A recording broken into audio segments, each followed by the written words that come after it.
Shalom, Yashrala. This is your brother Dawada, coming back at you with this here truth again. First and foremost, I want to give all praise, honor, and glory to Yahweh, Bahashim, Yahushua, Bahashim, Rakakodash. Double honors to the apostles and elders of the great millstone that taught us this truth and that rule well. And salutation, much love for you, Akim, pushing this truth and sincerity on the four corners of the earth and enduring afflictions to feed and edify the elect. So I want to jump into this here lesson, dealing with putting our trust and our faith into the Lord. At the end all be all, we should put our trust and our faith into the Lord. No matter what type of situations we're in, whether we're brought to a lower state, in our day-to-day lives, or ultimately, in the long run, you're feeling down and worn out, or just looking at the things that's coming down that's coming in the future, ultimately our small ups and downs, or our small downs in this here walk, is preparing and building us up for the bigger test of faith. All right. But ultimately, like the scripture said, the things that was written aforetime was written for our learning and our understanding. So I want to go through a couple little things real quick and, show forth that we should always put our trust and our faith into the Lord. All right. And ultimately, the things that the Lord is bringing us through is ultimately to build us up. All right. So we're going to start off here in the book of Ecclesiasticus, chapter 2. All right. Sirach, chapter 2. My son, if thou come to serve the Lord, prepare thy soul for temptation. All right. So, the Lord is automatically telling us already, these are things we're going to have to endure. It's not going to just be like, like they make it seem in the church. Oh, you go up there and you say you give your life over to the Lord, and all of a sudden, the snap of your finger, your whole walk is that much more easier. If anything, your walk gets a little harder because you're saying, hey, you trust in the Lord. The Lord say, roughly paraphrasing, you know, showing your faith by works. All right. They roughly paraphrasing, they praise me with their lips, but their heart is far from me. They're not necessarily doing the things. They're hearers of the words and not doers. All right. So it says, my son, if thou come to serve the Lord, prepare thy soul for temptation. All right. And ultimately, like I said, you have to remember the Lord is building you up. All right. Set thy heart aright and constantly endure and make no haste in time of trouble. So again, you have to keep that in mind, that ultimately the Lord is doing this to build you up. All right. But there's going to be coming those downs, or whatever, the ups and downs, how they say it in the world. But those downs, those low points is going to come. But you have to understand this, the Lord is putting you through these things to test you. All right. To build you up. All right. To strengthen you. It says, cleave unto him and depart not away, that thou mayest be increased at thy last end. All right. So it's only a test. All right. It's building character, the things that we're going through. Whatsoever is brought upon thee, take cheerfully and be patient when thou art changed to a lower state. All right. Keep, hitting on the same point. Sometimes when you're in these lower states or these lows in life, you have to ask yourself, first and foremost, put, the Lord first. But ask yourself, what am I here to be learning? Why are these things happening unto me? The Lord didn't bring certain things up or bring certain things out to, let's say, cast you out or anything, but it's to improve on certain things. Maybe you keep getting put in certain situations, or quote unquote bad things keep happening unto you, to see how you're going to take it, or how you're going to react to these things. If you start acting with emotion on a lot of these things, these things may keep happening until you finally tune in the spirit that, hey, you have to, when you're brought to a lower state, you have to take these things cheerfully. Prepare thy soul for temptation as you're coming into this here truth. Sometimes things may seem like, we can look back at Job. From Job's perspective, he was doing everything on the right, that he should have been doing. But nevertheless, he started catching hell. But overall, Job could ultimately look at it as like, hey, I was being built up in faith and strength and patience and all these different things. Because why? He when he was afflicted, he kept his integrity. All right. He never cursed the Most High to his face. So, he kept his faith in the Lord. At the end all be all, that's where his faith was at. All right. And look how the Lord blessed him. He came out, metaphorically saying, stronger than he was before. Yeah, he lost children, but he gained more children. He lost, basically money, like the cattle and things like that, the livestock, but then he wound up gaining more. All right. So it says, verse 5, for gold is trod in the fire, and acceptable men in the furnace of adversity. All right. And so, you have to understand, where's that at? Let me read this real quick. This is Zechariah chapter 13, verse 8 and 9. It says, and it shall come to pass that in all the land, saith Yahweh, two parts therein shall be cut off and die, and the third shall be left therein. And that's going into the 2/3 versus the 1/3. And we know that the 2/3, they're not going to make it. They can't even they didn't even apply for the job. They didn't even fill out the application to see if they would be chosen or picked. Because ultimately they just flat out said, you know what, I'm not going to put my trust in the Lord. I don't believe in the Lord. I'm going to put my trust in Egypt. But those are the hopeful elect. Those are the ones that are saying, look, I believe in the Lord. I'm going to have faith in the Lord. And I plan, as I put my hand on this plow, to endure all the way into the end. All right. So it says, that's going into the 2/3 and the 1/3. So it says, and it shall come to pass in all the land, saith Yahweh, 2 parts therein shall be cut off and die, and a third shall be left therein. All right, now let me just read on down. And I will bring the third part through the fire, and will refine them as silver is refined, and will try them as gold is tried, and they shall call upon my name, and I will hear them, and I will say, it is my people, and they shall say, Yahweh is my power. Because ultimately, like I said, it's ultimately boiling down to, do you really trust and believe and have faith in the Lord? All right. As we see the 2/3, they're going to put their trust and their faith into this here system. All right. Or their own arm, their own money, or whatever it is that they have going for themselves.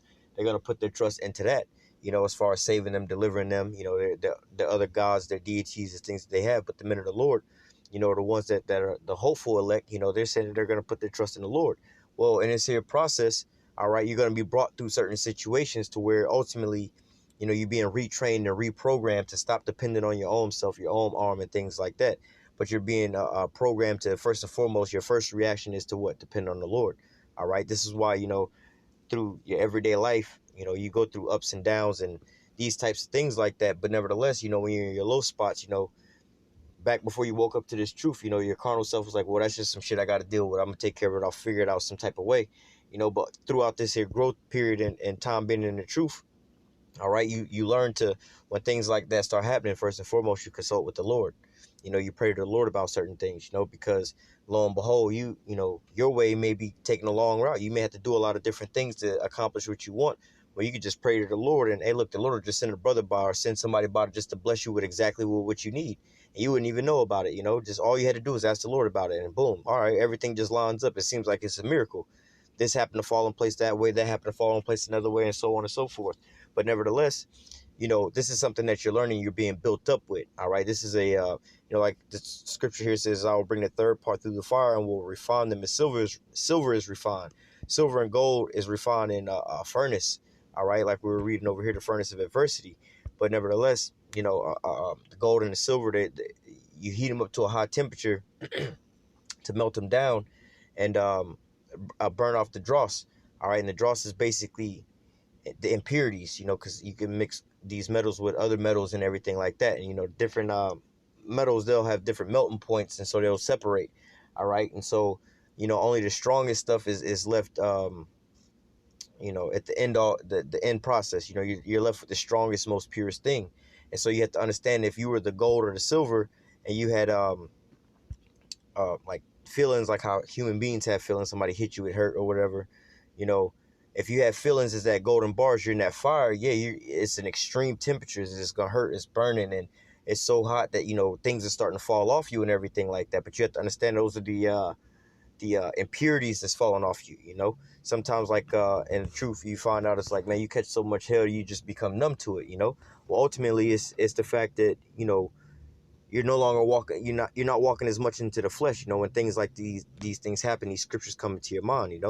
So let's go back to verse 1. It says, Sirach 2:1, it says, my son, if thou come to serve the Lord, prepare thy soul for temptation. All right, so you have to understand that these things are going to be brought up upon you. Let me jump down to verse 4. Whatsoever is brought upon thee, take cheerfully, and be patient when thou art changed to a low estate.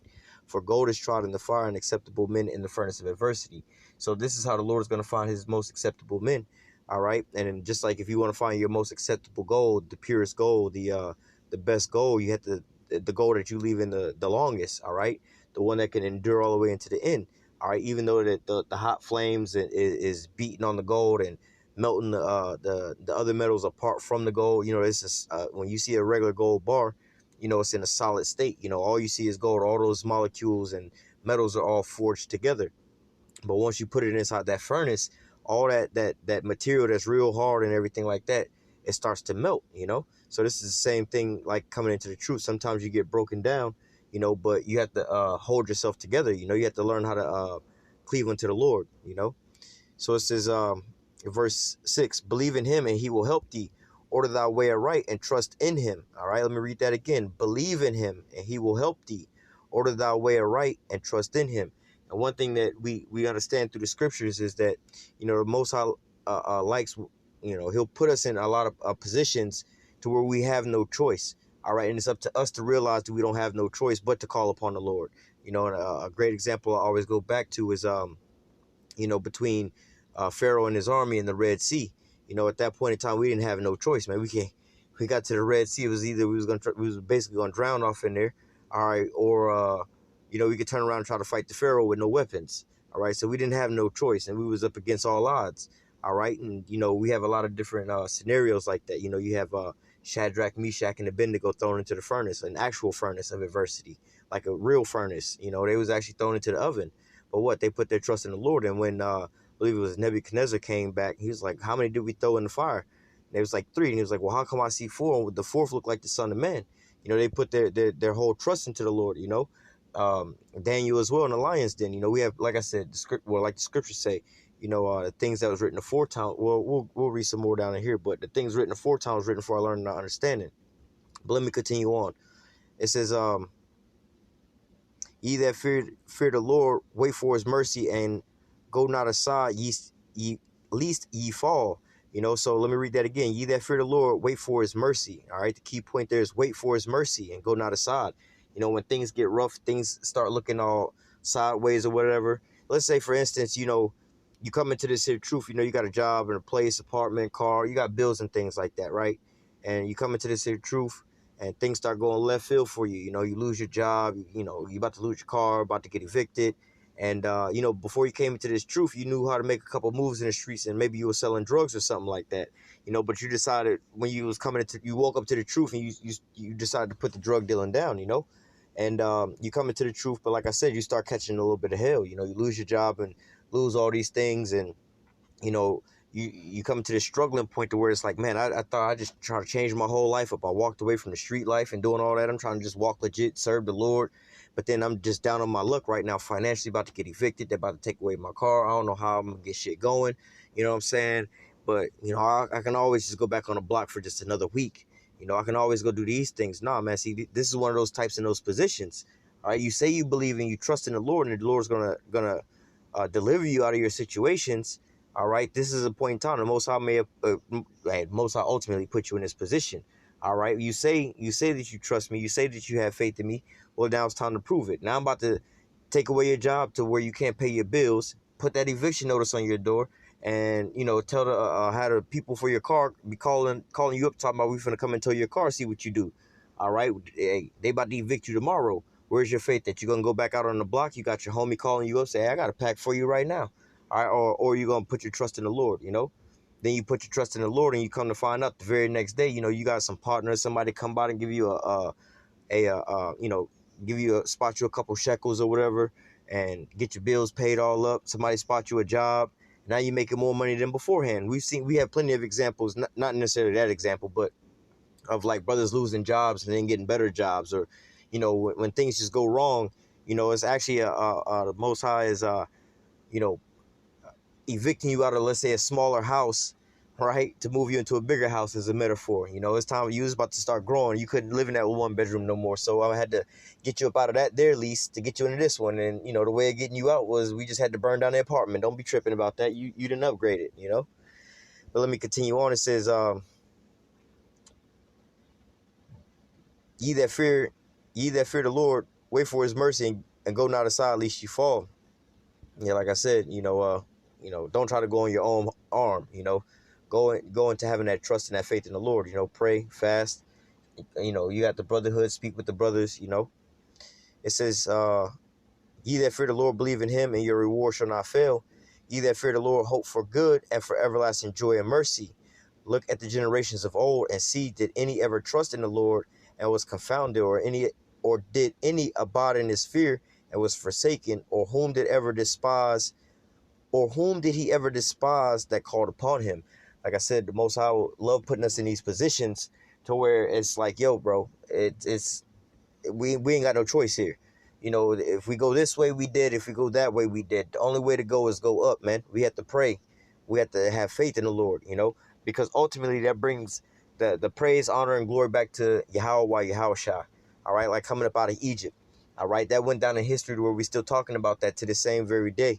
All right, the Exodus about of Egypt, right? Or about how the children of Israel, you know, let's speak from a carnal perspective. You know, if you're reading the headlines from the other nations around, you know what I'm saying? The headlines read the children of Israel who were slaves unto the Egyptians, you know, stirred up the Egyptians and pissed them off and got them all roused up.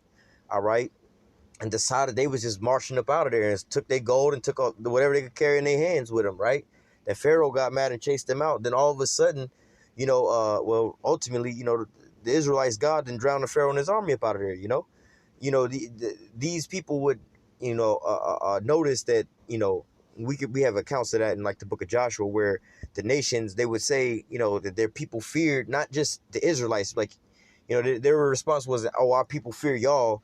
No, it's like, oh, our people seen what y'all God did to those Egyptians. Our people seen what y'all God did to these other people, and we fearing and we trembling because of what y'all God did. So this is why, again, like I was saying, the Most High put us into a lot of these positions to where we need a spiritual intervention or divine intervention or a miracle to take place. Because why? It's out of man's reach that they couldn't do that, man. Regular man can't split the Red Sea and you know, walk on dry ground with the whole nation of Israel at that point in time and then drown the Pharaoh and his army, man. No man could be able to do all that. But guess what? The Most High did that, all right? And he got the power. He got the glory, all right? The honor and the glory for that. Verse 11, for the Lord is full of compassion and mercy, long-suffering, and very pitiful, and forgiving sins, and saveth in a time of affliction. Woe be to the fearful hearts and the faint hands, and the sinner that goeth two ways. Well, I can just finish this off. It says, woe be to the fearful heart and the faint hands, and the sinner that go two ways. Woe to him that is faint-hearted, for he believeth not. Therefore shall he not be defended. You know, and like I was saying, that example I was saying about how, you know, you decided to leave the streets and everything, and things started going left field. Then you going, you know, when you in a bond or a tough time, you go back to your old ways of things that you knew how to do, how you were surviving in the world beforehand. You know, your first response isn't to pray. All right, you know, your first response is, man, I'm about to pick up this here phone and go hit Ray up the block and go make a couple moves and go get this here paper up or whatever, you know, or whatever you know, whatever type of situation you in, you know. It says, verse 14, woe unto you that have lost patience, and what will you do when the Lord shall visit you? They that fear the Lord will not disobey his word, and they that love him will keep his ways. And they that fear Yahweh will seek that which is well pleasing unto him, and they that love him shall be filled with the law. So ultimately, you know, you're going to serve the Lord in truth and sincerity, because why? Ultimately, you want him to repay you back with his salvation, his mercy, and his grace, man.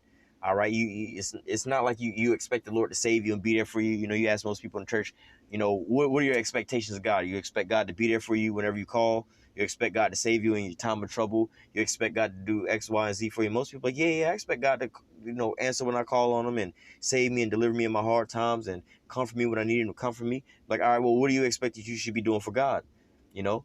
And the scriptures say the whole duty of man is to fear the Most High and to keep his commandments. All right? Do what's pleasing unto the Lord. Serve the Most High in truth and sincerity. All right?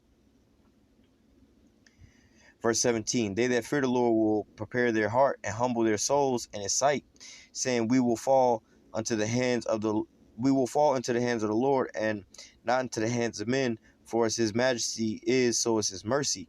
All right, so amen. You know, we would rather please the Most High than please man. All right. Let me go from there.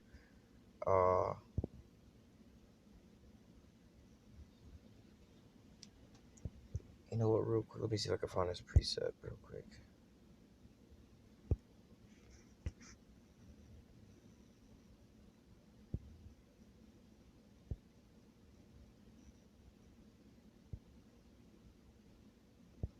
So I can give me 1 second.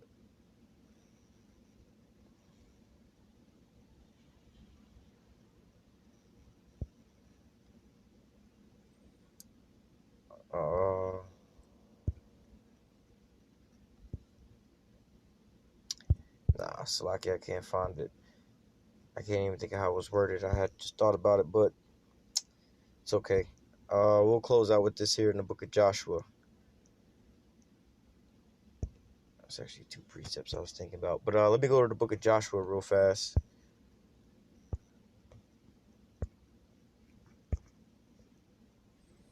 All right, this is Joshua 24. I'm going to start at verse 14. It says, Now therefore fear Yahweh and serve him in sincerity and in truth, and put away the gods which your father served on the other side of the flood and in Egypt, and serve ye Yahweh.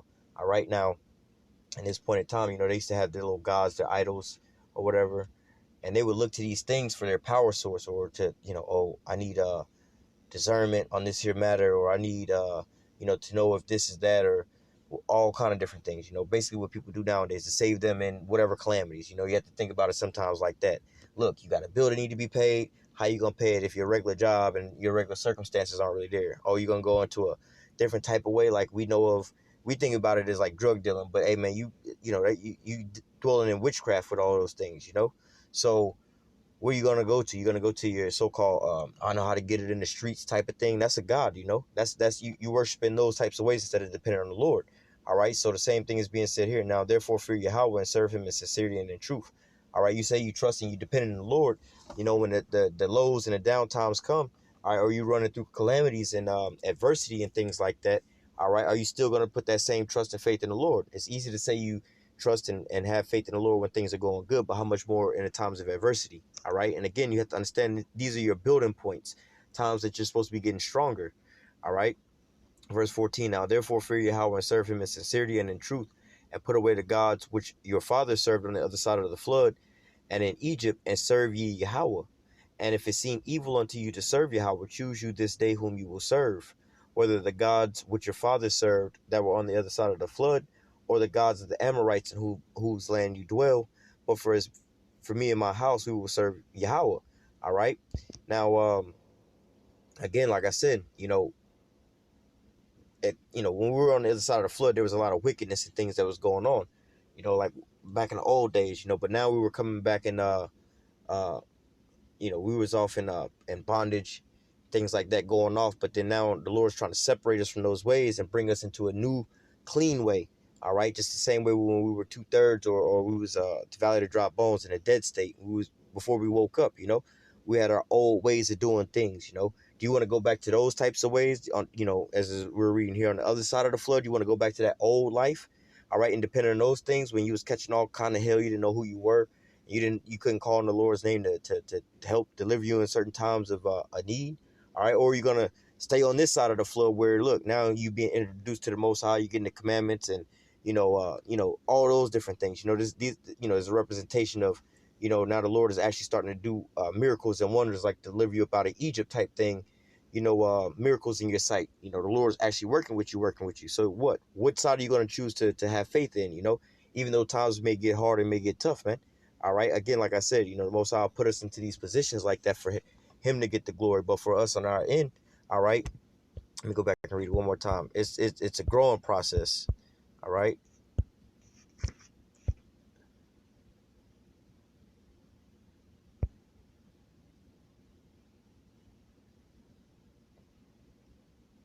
Uh, Ecclesiasticus chapter 2, verse 4 and 5. Whatsoever is brought upon thee, take cheerfully and be patient when thou art changed to a low estate.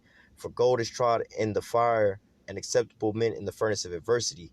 All right. So look, ultimately these things are put forth for us to be built up with. All right. So I'm gonna go ahead and close out with that. Lord willing, the elect was edified with this here lesson. Until next time, I say, call halal Yahweh, Bahashem Yahweh Shai, Bahashem Rakak Kwadash. Double honors to the apostles and elders of great millstone that taught us this truth and that rule well. And salutation and much love for Yaki and pushing his truth and sincerity on the four corners of the earth and enduring afflictions to feed and edify the elect. Until next time, I say stay strong. Shalom.